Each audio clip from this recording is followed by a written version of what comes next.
আগের ভিডিওতে বলা হয়েছিল যে মেষ লগ্নতে আহ, সূর্য থাকলে তার কি ফলাদেশ করা যাবে। আজকে হচ্ছে যেসব জাতক জাতিকার বৃষ লগ্ন, বৃষ লগ্নতে যদি রবি থাকে সেক্ষেত্রে কি ফলাদেশ করা যেতে পারে সেটা আজকে আমি আপনাদেরকে এই শর্ট ভিডিওতে বলবো।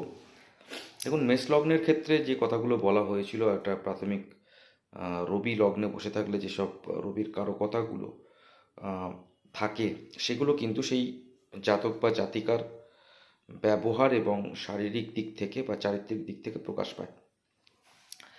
কিন্তু মেষ লগ্নের রবির ক্ষেত্রে আমরা যেমন বলেছিলাম যে হাইট লম্বা হবে, আত্মাভিমানী এবং আত্মজ্ঞানী হওয়ার, বিদ্বান হওয়ার, বুদ্ধিমান হওয়ার একটা প্রবণতা থাকবে। কিন্তু মেষ লগ্নের ক্ষেত্রে রবি বসে থাকলে বিবাহিত জীবনে একটা সমস্যা তৈরি হয়। কিন্তু বৃষ লগ্নে যদি রবি থাকে সেক্ষেত্রে কিন্তু এরা নিজের মায়ের সান্নিধ্য পায়, বা বলতে পারেন যে মায়ের থেকে এরা অনেক কিছু শেখে।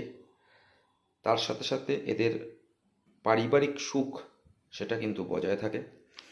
গৃহস্থ জীবনে এরা সুখী হয় এবং দাম্পত্য জীবনেও এরা সুখী হয়ে থাকে।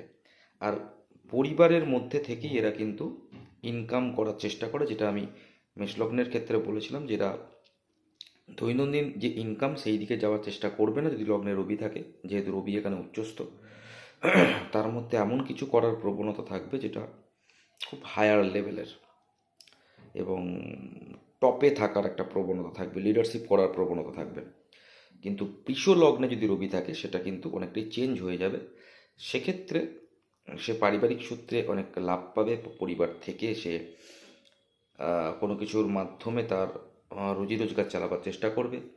মেষ লগ্নের ক্ষেত্রে পিতার একটা প্রভাব তার জীবনে থাকে, কিন্তু বৃষ লগ্নে যদি রবি থাকে সেক্ষেত্রে কিন্তু মায়ের প্রভাব বেশি থাকবে। এবং এরা কিন্তু অতিরিক্ত রাগী হয় না, যেটা মেষলগ্নে রবি থাকলে একটু রেগে যাওয়ার প্রবণতা থাকে।